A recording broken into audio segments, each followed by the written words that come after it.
Welcome to Gears Action Growth, shifting business culture one conversation at a time. My name's Christy Mori, and this week we have Dr. Josephine Palermo, whose superpower is to create business cultures that transform organizations team by team in the host seat. She'll be interviewing psychologist Beulah Joseph on how to deal with toxic relationships in the workplace. Hope you get value from it. Hey Beulah, how are you? How are you today? Hi, Josie. Thanks for having me. Oh, look, it's my pleasure. We've been trying to do this for a while, so I'm so glad we finally connected this Yes. morning. Yeah. Yeah, fantastic. Well, look, let's go straight into the conversation because what I wanted to start off with is if you could tell us a little bit about you and your career and sort of basically how you've ended up today where you are. Okay. Well, I'm a psychologist, a registered psychologist, and I work in the organisational psychology space. And that can be quite broad, but what I've really enjoyed and what I'm really passionate about is workplace well-being. And I've worked in that space for about maybe 10 to 12 years now, and I really enjoy it. Mm, I work across different sorts of industries and sectors, so there's a lot of variety in the different types of workplace contexts, dynamics, different sorts of personality, different sorts of management styles. So it's been quite a diverse career. And I work in the employee assistance program industry. So, an EAP, which some organisations might have, it's a third party organisation that offers support services to the employees. So, it's a program that's separate to the organisation but is contracted by the organisation. mm. And so we do lots of different sorts of things, training and workshop, coaching. We do short-term counselling, and so it really enables us to be in that space where we can talk about a more proactive approach to supporting people's well-being at All home and right. in the workplace as well. So it's not just when things build up and that's where you access that support. It's actually let's think and talk about well-being on an ongoing basis as well. So that's That's great. So been you're getting a more preventative approach there. definitely. I mean, we can still Hmm. support people when there's something that's going on, but I think normalizing that well-being conversation is so important. Just talking about it on every day, how are we looking after ourselves and one another? Yeah. Oh, that's wonderful. And Beulah, I know that I mean you and I have known each other for a long time in many different contexts, and I'm really keen to know how you got to sort of, was being a psychologist something you always wanted to do? How did you get there? What were the kind of path milestones along the way? Well, I actually started off as a classroom teacher many years Ah, ago. So I come from a family of teachers, and it made sense that that was mm, something that I wanted to do, especially as I was trying to stay in Australia. And according to the skilled migrant visa requirements, that was one of the things that they were looking for teachers. So I was like, that's a good career choice for me. And I did that for a while, really loved it. It's a very demanding but really mm, creative and potentially very joyful career path. And I enjoyed that a lot. Except then I started having a family. And so I had to deal with kids in the home as well as at work, and that got a bit too much, and I wanted a break. And I had enough of kids, my own and other people's, and yeah. I just wanted some variety. And so I thought, oh, I'll go back to school and I'll learn something else and try something different, maybe work with Mm, adults. I've always loved psychology and trying to understand why people do the things that they yeah. do and how can we be better. Mm. So psychology was a logical choice for me when I went back. Mm. I love the description there of why you love psychology because I think a lot of people that listen to this podcast really are very curious about psychology. They love psychology and they are curious about how it applies to work. And I love that you say it's sort of, really about understanding who we are and sort of how we can be better. Because I think at the core of things, a lot of people have that curiosity and that question as well. So yeah, I love that. I love that you described that. Definitely.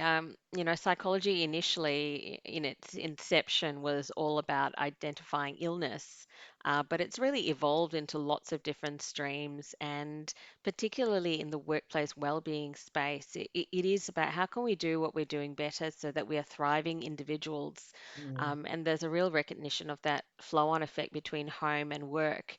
We're not just a worker, we are a person with lots of different facets. So how can we, really kind of uh, realize our full potential in all those domains? So that's something that I'm really passionate and interested about. Even after all these years, I still love to work in that space. mm, mm. And I really appreciate that, and I've always sort of had this mantra about bringing your whole self to work as well, because I think it's, we it's such a, early 20th century, 19th century concept to really just compartmentalize work and everything else we do in life. So just on that, Beulah, what do you want to tell us about anything related to your whole self? So you've got this wonderful career. Is there anything else that you wanted to share about what makes you you, just so we get an idea of that?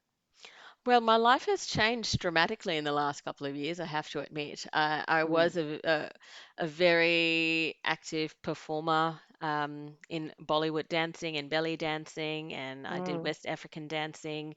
So I had lots of, I've always been a performer. I come from a family of performers as well. So it's something that I've just always done, and singing in lots of bands. And unfortunately, I got diagnosed with rheumatoid arthritis 2 years ago, which is an autoimmune disease. And so that's really made me have to change my lifestyle quite a bit. So I've had to mm, give up a lot of those things because I just can't do them anymore. I don't mm, have the physical strength or health or stamina to be able to do those things. So the last 2 years it has actually been a very interesting period in my life where I've really had to transition and shift my mindset. So there's a lot of grief in saying mm. goodbye to the things that I used to love and was passionate, and Yeah. that's where my social networks were, and having to say goodbye to a lot of that, and then being left with what felt like nothing, and then having to sort of think about, well, I can't do those things. Well, what can I do? What And can you it's do? begun Mm, this exploration of different sorts of pathways that's led to me writing a book with an old school friend that's going to be published this year about motherhood. It's fantastic. yeah, it's led to me sort of starting to think about, it's still very early stages, but trying to think about how I can create a well-being hub, perhaps in a more regional area where the services aren't as easily accessible. And I'm sort of thinking about what that might look like and how I can sort of craft that. So there's other things that will happen. It has been quite a journey. Yeah, and it has been interesting, and I've been very lucky. I've had some really good supports around me um, to sort of guide me through it. That's wonderful. That's wonderful, Beulah. It's amazing. That's amazing resilience, and I think maybe we can bring you on for another conversation about resilience at some stage, because I know you actually you actually know a lot about that in your work, but it's also something I think that you yourself have lived through and are living through, and so I think that inspires a lot of people. So thank you for sharing that. I really appreciate it. The other thing that I know that you've just done as well, because you're such a superwoman, is you've just completed the first draft of your PhD. Like you didn't. Yeah, that's just a little thing. So can you just give us a sneak peek of maybe what you found in your PhD? Are you allowed to do that? Yes, look, this is what 7.5 years into it because, working and having a family means you can't do it all in one hit. Yeah. But initially, this started because years ago, the CEO of the organization I was at wanted some research done, and I thought, well, why not do a PhD? And so the PhD is about the impact of employee assistance programs on individuals and organizational outcomes. And so it's been a really interesting journey into having different sorts of conversation and running different studies. And essentially, what we found, so I've got a paper that I'm hoping to publish soon, and that's the culmination of the entire narrative of the Great. thesis. And what Mm-hmm. we looked at was what are the trends with people who do use EAPs versus those who don't. And what was my favorite finding out of all of that is that the people who are presenting with the highest levels of distress, with the more severe presentations of anxiety or depression and stress, they are accessing that support. And that is a huge Oh, shift from, 10, 20 years ago, where there was even more stigma than there is now in terms of seeking appropriate professional supports. So that for me is such a heartening result that people are understanding that it's actually okay to ask for help. And it's a better option than trying to keep it together. So the people who really need the support are accessing the support.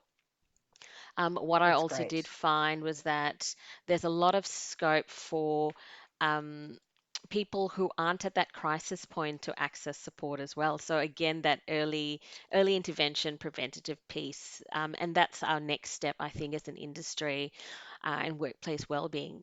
That's normalizing that conversation. So we're checking in earlier rather than later. Oh, that's wonderful. And look, I wish you all the best because I know the first draft is part of that sort of journey towards getting the final PhD. So I wish you all the best with that, Beulah. It's really important work. And I love that you're chronicling the change in really business environment and culture, which then allows people to feel more able to really bring up those issues and then seek that support. So that's really, really important work. But we are here today to talk about relationships because it's a little bit of a aside to some of the conversations we had with Christy and myself had in February around just relationships at work because and again it's part of we bring our whole selves to work and sometimes we are in certain relationships at work that either enhance us or not, and today we wanted to talk about those relationships that perhaps do not enhance us, and sometimes we sort of can label them as difficult or even toxic. So I really wanted to get your advice on particularly what you've seen in your own practice or perhaps even in some of the maybe the research you've read. Is this an issue that people present with at work in terms of getting support, and particularly what is a relationship that's toxic or a relationship that doesn't enhance us? How do we know that that relationship isn't good for us? So if we could kind of open that up, Beulah, and Sure. perhaps you could give us an idea of what that definition is to start off with. I think I would start this conversation with one of the most important points is that conflict and toxic are different. Conflict and disagreement are a normal and Mm, healthy part of any relationship. mm, For many of us, it's not a comfortable space to be in, and we avoid it, mm-hmm, or we become hypersensitive, and going into that conversation, then that triggers an escalation point. So conflict is actually, you can't have a work environment, you can't have a relationship without some conflict. And conflict serves a purpose. mm, It helps us become aware of problems that might exist. It gives us that momentum to find a better way forward. And when you have yes, environments where conflict is valued, change can be a positive thing, a way of making things better. So it, it, it can be an opportunity to help teams become more effective, have better decision making, and strengthen that relationship. So I think sometimes the word toxic is used too often, mm, where they're actually talking about conflict that people are struggling to resolve.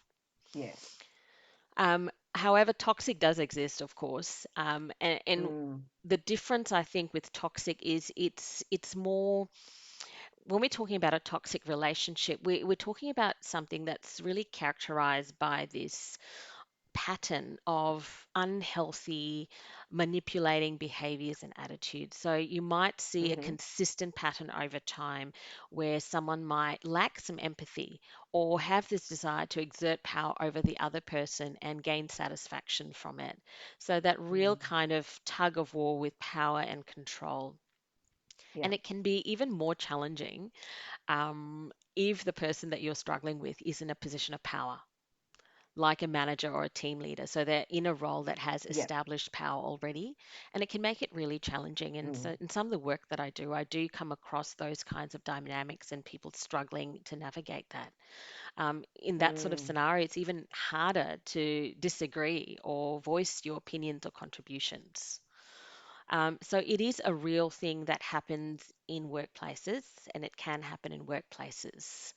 And people can even describe a workplace as being toxic, where it's in an Yeah. environment that is characterized by that, that lack of respect and civility, where, people are regularly dismissed or unvalued.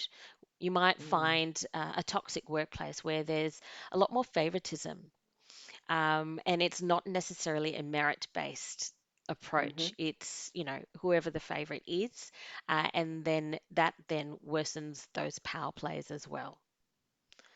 Rewards and acknowledgement, it can be sort of directed to those who may not even have contributed significantly to a project or to any of the targets.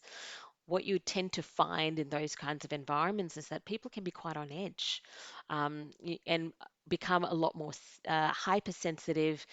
There can be a lot more increased conflict.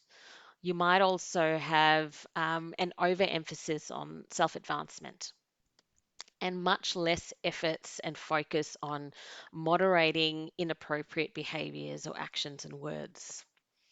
Um, you might also find that information is used as a means of exerting that control or power over others, Mm. withholding information or Yes. giving particular information to different groups, even playing one group off another group. In these sorts of environments as well, the cliques can be quite common, where people gang up together and take sides on particular conflicts that they may or may not be directly involved in as well. Mm. Mm. This sounds like a really terrible environment to be immersed in. And I know that people find themselves in those kind of environments, um, almost in a way where they suddenly become aware of the pattern. Because I really love that you're talking about a pattern of behavior, because sometimes I think that's why we end up in these environments. They kind of sneak up on you because it's the pattern.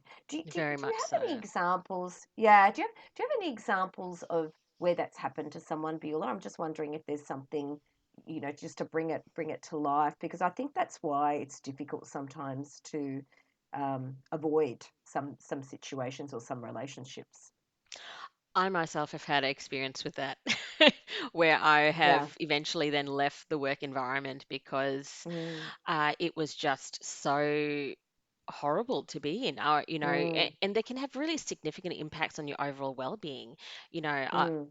People will, I felt that when I was working in this particular organization, waking up in the morning was horrible.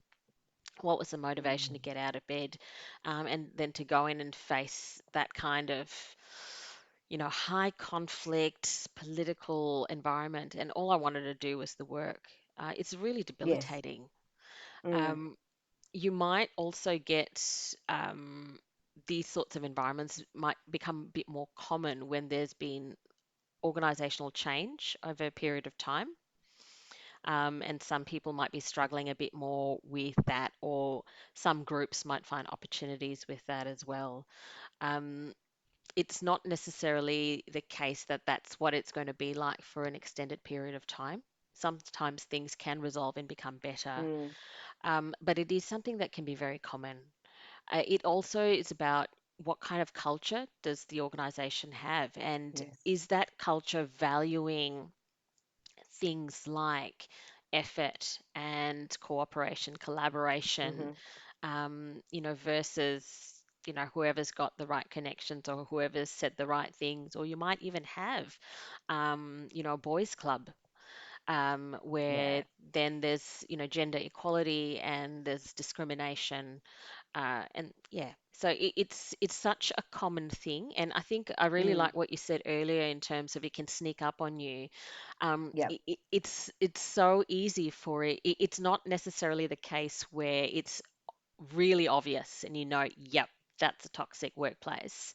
It can be Mm. really difficult because over time we adapt and we accept, and it's really hard to actually take that step out and go, well, yes, this is actually a toxic workplace, and I need to think about my role in this space. Mm. Yes, that's right. Because I think when you join an organization, you join a team, you join a company, you have all kind of, you've got a positive outlook in the main. You know, you don't join something thinking, looking for the signs in some ways. You sort of are Yeah, excited about the role, or, it's a new team or whatever that is. And so I think that's difficult sometimes to navigate when you do get some behaviors, and maybe I think also people might attribute that issue to something they did rather than seeing it as perhaps you know a part of this pattern. So I think that also happens, doesn't it, Beulah? very much so. And I think, what you're saying in terms of being a new starter in a new environment, that's Mm. even harder because you don't necessarily know what the norms are in that workplace, Mm-hmm. and you're still trying to work out a whole bunch of stuff. And it's even harder to identify where things are okay and where they're not, and where you would draw the Mm. line. It makes it even more challenging. Um, Sometimes too, the opposite can be true, where if you've been somewhere for a really long time, to actually identify something as toxic and not something that you want to put up with, it makes it really difficult because we do adapt and we do accept and we get used to things, and that becomes then the normal. And so separating that out and actually looking at that and saying, is this a toxic workplace? What is not working in this environment? How am I Mm. feeling about it all? It's really hard to find that space. Mm. And I think what happens is people, like you were saying, they end up with some symptoms, if you like. So there's either a lack of motivation, or sometimes there are even physical symptoms that can occur. I think isn't that right, Beulah? Very much so. I mean, what I hear a lot about are increased stress and anxiety levels. So, things like nightmares, waking up in the middle of the night in a sweat, thinking about Mm. work, that dread going into work, Mm. racing thoughts, even heart palpitations and sweating and feeling dizzy and weak. They can have huge impacts on our overall well-being, and can make it really difficult for us to be engaged at work. I mean, what's the motivation to be engaged in a workplace like that? Mm-mm. It's so much harder, and our our relationships at work can be affected. You might find people who become a lot more withdrawn. You might have people who become a bit more angry and aggressive in their communications. Mm. It can really have a flow-on effect to all aspects of our lives. Mm. So what do we do? Because it sounds terrible, and I would not want to stay there. And obviously, in your experience, you left the organization. Is that the only course of action for people who find themselves in this situation? Definitely not. I Mm. think, I mean, I am painting, we are talking about toxic workplaces and toxic relationships. So we have talked a lot about the bad stuff or how Yes. horrible it can be. But there's lots of ways that people can deal with it. I mean, for me, this was years ago when I left this organization. But for me, that experience really helped me identify what's important for me. What am I looking Mm. for in a workplace? And what my expectations are. And so since then, I have ensured that the environments that I've been Mm. in have really kind of met my values, my expectations. So it was a difficult experience at the time, but it's really helped.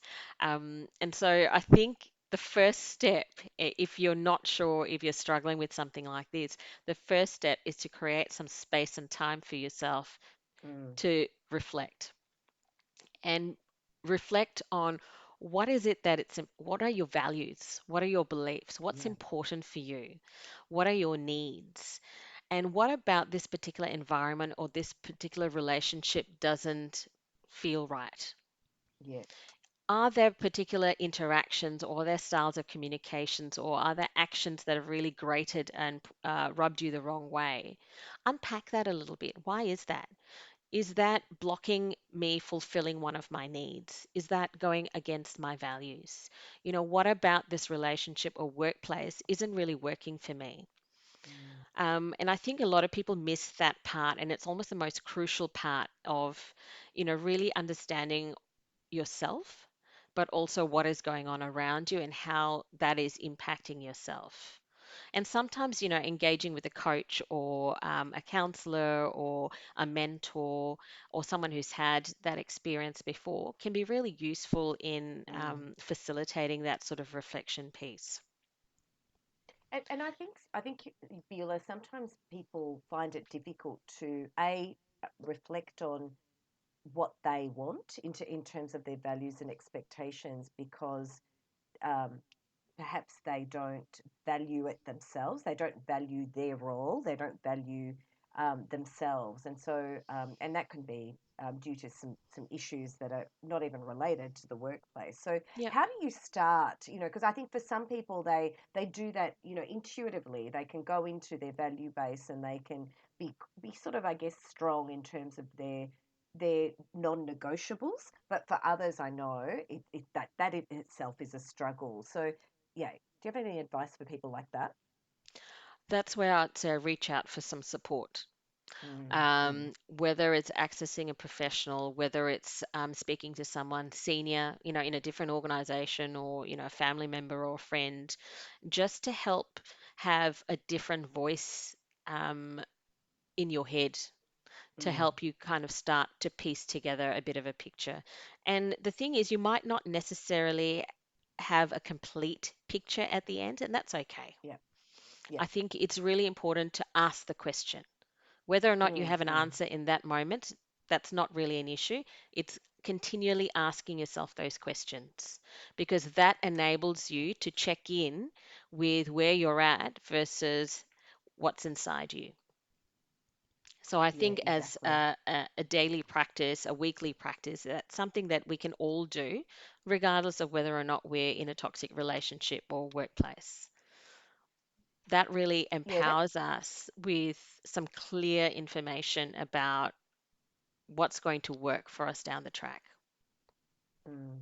I love that check-in because it is really sometimes, for example, I'll check in on myself and I know I just through experience I know that if something doesn't feel right, I get this sort of ache in my tummy. Like that's my area, that solar Mm, plexus area is my area where I feel that there's something wrong. I feel the dissonance there, and so but checking in on values over time is important because sometimes those beliefs can change. Sometimes yep, different values come up to the surface in terms of priorities too. So what was okay before may not be okay now. So yeah, there's that as definitely. well. Yep, Mm, mm. definitely. I think also what Fantastic. can help is, to think about the people in your workplace and start to find people who feel the same way that you do. To develop those friendships. Because sometimes you can be surrounded by very negative people who complain a lot, maybe, and that can also Yes. bring you down and make it difficult for you to create that space. So, if you can look at your workplace and sort of start to find and investigate what options there might be of people who might feel and think in a similar way to you can get that support Mm, and you can mm. start to build that support network in a challenging environment. I think Yeah. the other thing that's also really important is to set boundaries for yourself. So, really to see that work is still just work. There are other Mm, things in your life. There are families, there are hobbies, there are friends, there are different types of activities. So, actually set some boundaries around work rather than work seeping into everything and anything that you do. like it did over COVID. Yes, very, very When much and so. even now with so many people working from home, I think that yeah, that's really good advice because I think our boundaries can get too porous when we're in an environment where we're also, you know, our home is where all those other activities take place. So Yeah. yeah, that's really good advice, Beulah. So we do have to wrap up. We've had, I think we could keep talking about this, and we might get you back on to talk a little bit more about the other aspects of employee experience and how psychology and support, and particularly support in terms of employee support, can actually help a lot of the perhaps people in situations that I'm sure there are other topics that we can talk about. So, Beulah, we might get you back on if that's okay. If you'd like to come Sure. back on and you've enjoyed this experience. But just to wrap up, so what we've been talking about is basically, how to recognize that conflict and toxicity are not necessarily the same things. And I've been talking a lot about that too, in terms of leaning into conflict. So I think you and I are definitely on the same page around that. But that pattern of, manipulating behavior is not okay, and that does sort of lead you to maybe define an environment that is more toxic, and it's not just about dealing with conflict. So there's some things that I think people can do for those people that perhaps work in businesses that aren't connected with EAP services. What can they do, Beulah? Can we perhaps leave some notes, some links in our show notes for those people to get some support if they don't have that in their workplace? Definitely. I mean, I think that there are lots of supports, and I can certainly send you some after this that you can add. There are always supports around, and I think the important message is that you are never alone. It is about recognizing that you are important, you are valued, Mm, and what we can do is sort of add those links for you at the end. If you don't have that'd be great. access to an EAP, I think the other thing too is just to keep in mind that if you've got a partner or EAPs can also be available to immediate family members. So you might, even if you don't work in the organization, your partner perhaps might actually work in an organization where you can access some of those sessions. So there are That's some wonderful. options as well. So it's Great. worth All right. So we'll investigating. Thanks, Bea. So we'll put some of those links in the show notes, and we hope that everyone's gotten value out of this conversation. I'm sure they have, and I'm really looking forward to having you back. But in the meantime, have a wonderful Easter break. I hope you're getting a bit of rest. Well, we've got the Easter Bunny coming. My 18-year-old has decided that we have to have Easter Bunny, so we've we've Love we've sent an email to the Easter Bunny to make sure that it. he or she still arrives. So yeah, we've got plans. All right, awesome. Let's give a high five to the Easter Bunny. Thank you so much, Beulah. All right, My and pleasure. everybody, we'll see you soon. Take care. Bye.